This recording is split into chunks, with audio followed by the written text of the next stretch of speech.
பாட்டாளி மக்கள் கட்சியினுடைய முதல் எம்எல்ஏ அவர் தான், பண்ருட்டி ராமச்சந்திரன். அவர் அசம்பிளிக்கு வருகிற பொழுது அவர் யானையில் அழைத்து வந்தார். தாவேக்காவை ஆதரிக்கிறது மாதிரி இருக்கு. இது மாதிரி அரசியல் அனுபவம் உள்ளவர்களினுடைய அன்பையும் என் தலைவன் அள்ளிக்கொண்டான் என்பதில் எனக்கு ரொம்ப மகிழ்ச்சி. அடுத்தவங்களுக்கு அழுத்தம் கொடுப்பது, அடுத்தவங்களை அழிப்பது தான் பிஜேபியினுடைய கொள்கை. கிட்டத்தட்ட தேர்தல் நெருங்க போது விஜய் அவர்களுடைய வியூகம் என்ன இருக்கு? திமுகவை அப்புறப்படுத்துவது. அது ஒண்ணுதானா?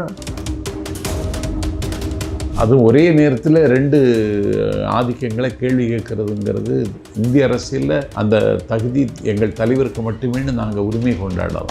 1949 கட்சி தொடங்கிய அண்ணா 1967 முதலமைச்சராகிறார். 18 வருஷம், 18 ஆண்டில் வந்ததை பெருசாக பேசணுமே. இப்போ 3 வருஷத்துக்குள்ள வர்றாரே தலைவர் விஜய்.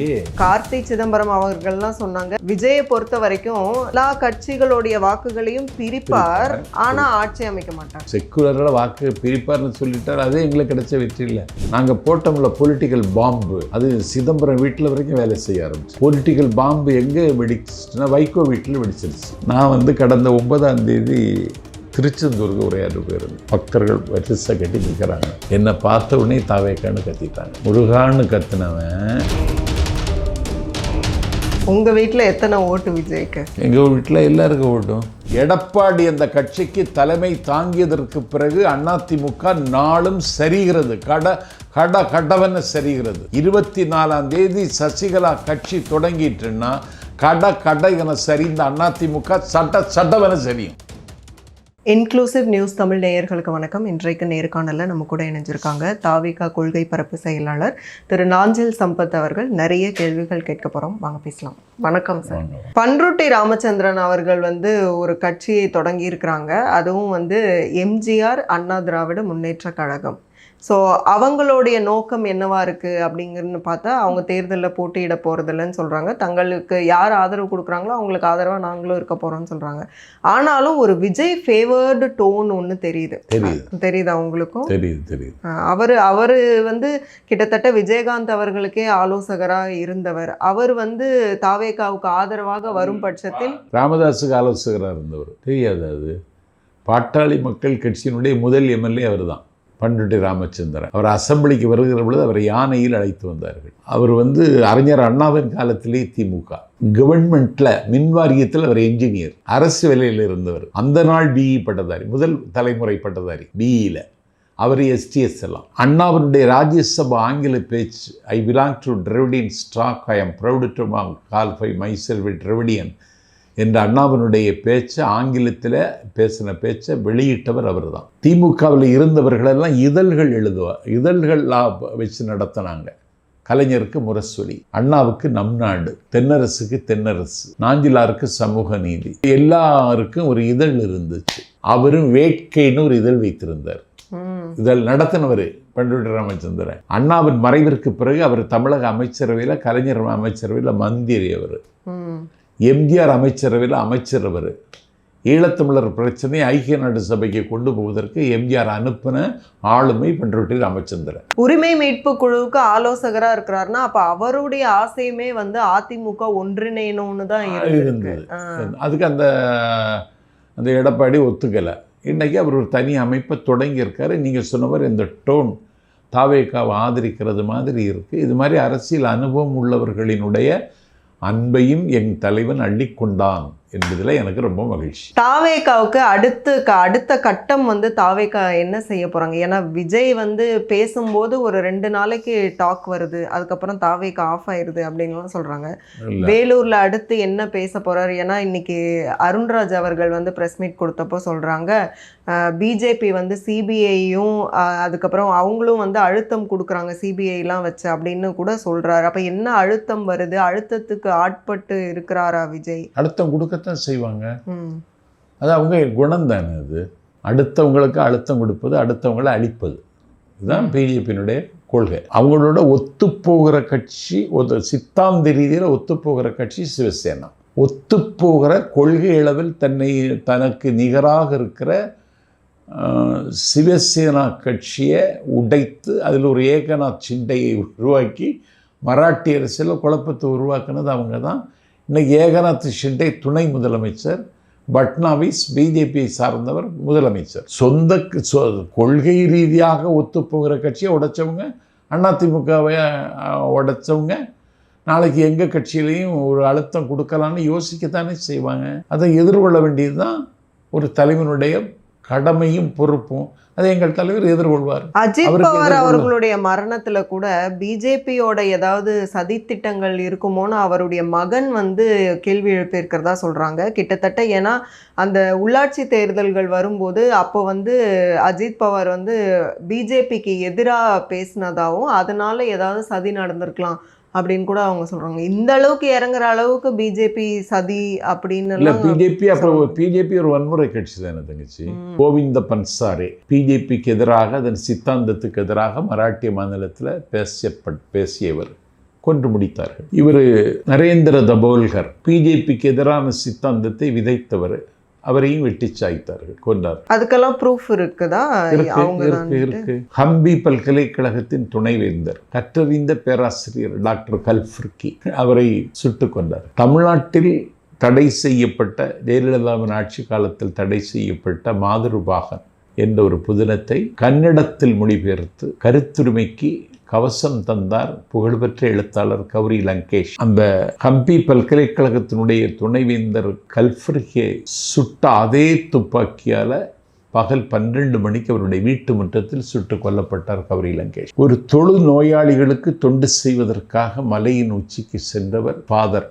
ஒரு லால்குடிக்கு பக்கத்தில் உள்ள ஒரு ஸ்டேன்ஸ் சீல் வடிந்து கொண்டிருக்கிற புண்ணை அவரே தொடச்சி, அவரே அந்த மருந்திட்டு, அவரே உணவுகளை எல்லாம் அவங்களுக்கு பரிமாறி அவங்களுக்கு தொண்டாற்றுறது வேலையாக போனவர். அவரை அன்லாஃபுல் ஆக்டிவிட்டீஸில் கைது செய்து சிறைச்சாலையில் அடைத்து, அவருக்கு சிறைச்சாலைக்குள்ளேயே ஸ்ட்ரோக் பக்கவாதம் ஒரு சிறுநீர் பெய்தால் அப்புறப்படுத்த ஆள் இல்லை, மலம் பெய்தால் சுத்தப்படுத்த அங்கே ஆள் இல்லை. ஒரு அரை அவுன்ஸு தண்ணியை இப்படி ஒன்றில் வாங்கி வாயில் வைத்து குடிக்கிற வலிமை இழந்துட்டார். ஜாமீன் வேணும்னு கேட்டாங்க மனித உரிமை ஆர்வலர்கள் எல்லாம், ஜாமீனே தரல, சிறைச்சாலைக்குள்ளே செத்துட்டார் ஸ்டேன்ஸ். அதனால இதெல்லாம் பிஜேபிக்கு பிள்ளை விளையாட்டு, இதெல்லாம் செய்வாங்க. ஓபிஎஸ் அவர்கள் சட்டப்பேரவை வளாகத்தில் ஸ்டாலின் அவர்களை சந்திச்சிருக்கிறாங்க. ஸோ அவங்களோட அடுத்த மூவ் என்ன இருக்க போகுது? டிஎம்கேல போய் ஜாயின் பண்ணிடுவாங்களா, இல்ல அவங்களுடைய விருப்பமும் திமுகவை நோக்கி இருக்கிறத பார்க்க முடியுது? இல்ல, அப்படி சந்திச்சதுனால அப்படி சேர்ந்துருவாருன்னு நான் நம்பல. ஏன்னா என்டிஏல ஆல்ரெடி வாய்ப்பு இல்லைல்ல, என்டிஏக்குள்ள போறதுக்கான வாய்ப்பு இல்ல. சசிகலாமா 24ஆம் தேதி கட்சி தொடங்குறாங்கல்ல, அதை பற்றின ஆலோசனையாக கூட இருக்கலாமா? இல்ல அது தொடங்குறாங்க, அவங்ககிட்ட போய் சேர்றதுக்கும் வாய்ப்பு இருக்கு. வேலுமணியை சந்திச்சுட்டாங்க பிரேமலதான்னா அவங்க போய் திமுக சேர இல்லையா? ஓகே, இதெல்லாம் என்ன வேணாலும் நடக்கலாம், அது பார்ப்போம். அடுத்து கிட்டத்தட்ட தேர்தல் நெருங்க போது விஜய் அவர்களுடைய வியூகம் என்ன இருக்கு? வியூகம் திமுகவை அப்புறப்படுத்துவது, அது ஒண்ணுதானா? அதுதான் பெரிய வியூகம். ஏன்னா இந்த துணிச்சல் யாருக்கும் வராதில்லை. அதுவும் ஒரே நேரத்தில் 2 ஆதிக்கங்களை கேள்வி கேட்கறதுங்கிறது இந்திய அரசியலில் அந்த தகுதி எங்கள் தலைவருக்கு மட்டுமேன்னு நாங்கள் உரிமை கொண்டாடலாம்.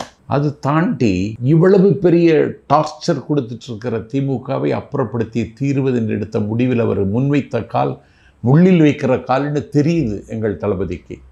முன்வைத்த கால் முள்ளில் வைத்த காலாக இருந்தாலும் அந்த காலை திருப்பி எடுப்பதில் உறுதியாக இருக்காருல்ல, அதுக்கு தான் இன்றைக்கி ஆதரவு குவிஞ்சிட்ருக்கு. டாக்டர் அருண்ராஜ் ஐஆர்எஸ் தலைமையில் பொதுமக்களை சந்தித்து வாக்குறுதிகளை எப்படி கொடுக்கலாம், பொதுமக்களுக்கு குறை என்னன்னு கேட்கிற குழு ஏற்கனவே திருச்சிக்கு போயிட்டாங்க, கோயம்புத்தூருக்கு போயிட்டாங்க, சென்னை மண்டலத்துக்கு. அந்த குழு நாளைக்கு இந்த வாங்கின பிறகு அதை ஃபைனல் பண்ணி கொடுத்துருவாங்க. வேட்பு மனு வாங்குவதற்கான கடைசி நாள் இன்னைக்கு எனக்கு வேண்டிய ஒரு நண்பர் பிளாத்திக்குளத்துக்கு தொகுதி வேணும்னு கேட்டு அங்கே மனு கொடுக்க போய் நிற்கிறார். அவருக்கு டோக்கனிங் 234, 63 தான் ஓடிட்டு இருக்கேன்னா எனக்கு 234 நான் எவ்வளோ நேரம் இருக்கணும்னு தெரியல, இருந்து கொடுத்துட்டு வாங்கன்னு சொன்னான்.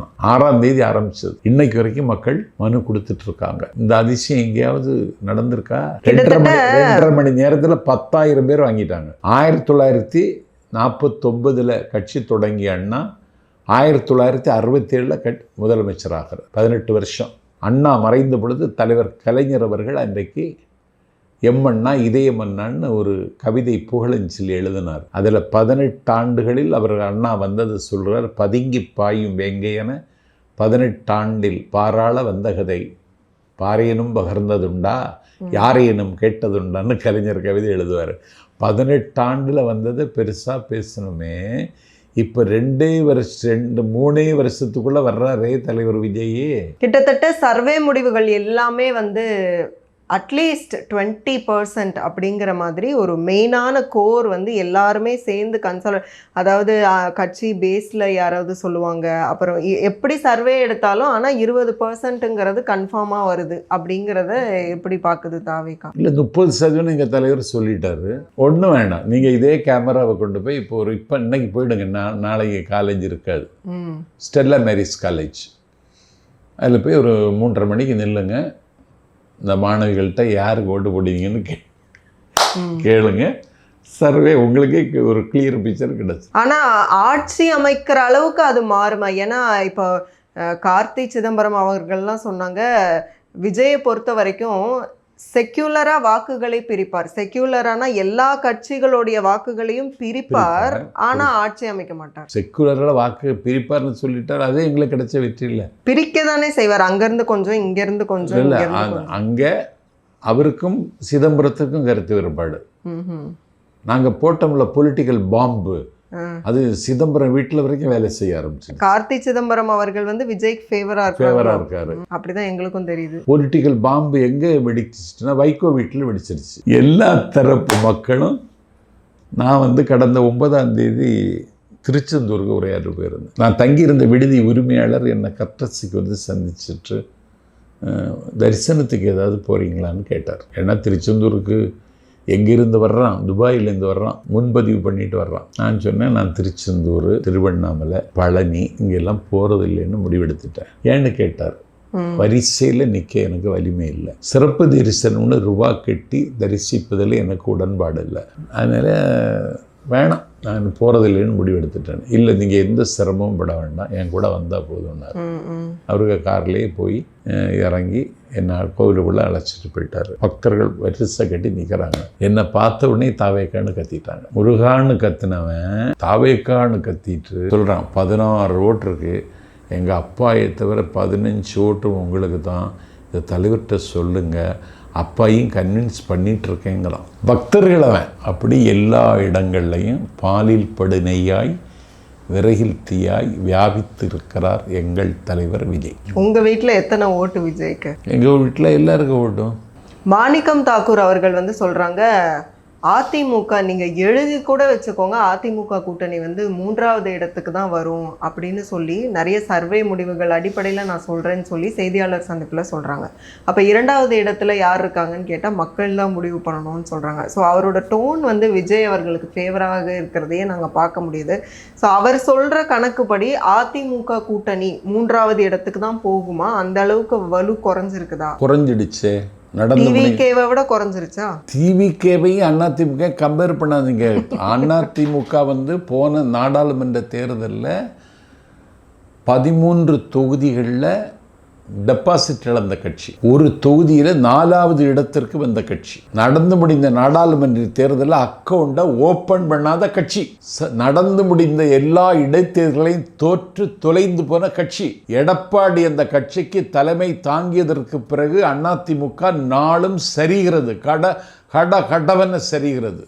24ஆம் தேதி சசிகலா கட்சி தொடங்கிட்டுன்னா கடை என சரிந்த அதிமுக சட்டவென சரியும். அதனால மாணிக்க தாக்கூர் சொன்னதை நான் வழிமொழிகிறேன். என்டிஏ அலையன்ஸில் பார்த்தோம்னா நிறைய குழப்பங்கள் இருக்குது. அங்கங்கே பிரிஞ்சு போய் திருப்பி வந்து பாதி பேர் சேர்றாங்க, பாதி பேர் பிரிஞ்சு போகிறாங்க, அடுத்து எங்கே போக போகிறாங்க அப்படிங்கிற மாதிரியான குழப்பங்கள் இருக்குது.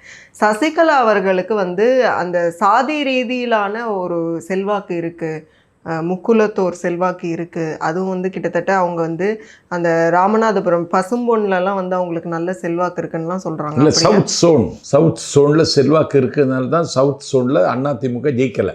திருநெல்வேலியில் டெபாசிட் இழந்துருச்சு, கன்னியாகுமரியில் 4வது இடத்துக்கு வந்துடுச்சு. இப்பொழுது அவர்கள் தேர்ந்தெடுத்திருக்கிற இடம் பசும்பொன், முத்துராமலிங்க தேவருடைய தொட்டில் பிரதேசம். முத்தமிழ் சிங்கம், முத்தமிழ் தங்கம், பசும்பொன் முத்துராமலிங்க தேவர் பிறந்த மண்ணில் தொட்டில் பிரதேசத்தில் ஆண்டுதோறும் குரு பூஜைக்கு லட்சக்கணக்கான மக்கள் அணிதிரளுகிற இடத்துல போய் தொடங்க போகிறாங்க. நடந்து முடிந்த நாடாளுமன்ற தேர்தலில் பலாப்பழம் சின்னத்தில் சுயேட்சையாக நின்று 3,42,000 ஓட்டு வாங்கினார் அண்ணன் ஓபிஎஸ் என்றால் அந்த ஓட்டு. 2,90,000 ஓட்டு இன்னைக்கு சங்கி ஆயிட்டானே சண்டாளன் டிடிவி தினகரன் சங்கி ஆயிட்டாரா? ஆமாம், 2,90,000 ஓட்டு. அந்த ஓட்டு இனிமேல் சசிகலா அம்மாவுக்கு கட்சிக்கு வரும். அந்த அளவுக்கு செல்வாக்கு உடையவர் தான். இன்னும் செல்வாக்கூட தான் இருக்காங்க. மிக்க நன்றி உங்களுடைய நேரத்துக்கும் கருத்துக்களுக்கும். மீண்டும் இன்னொரு சந்தர்ப்பத்தில் பேசலாம். நன்றி. நன்றி.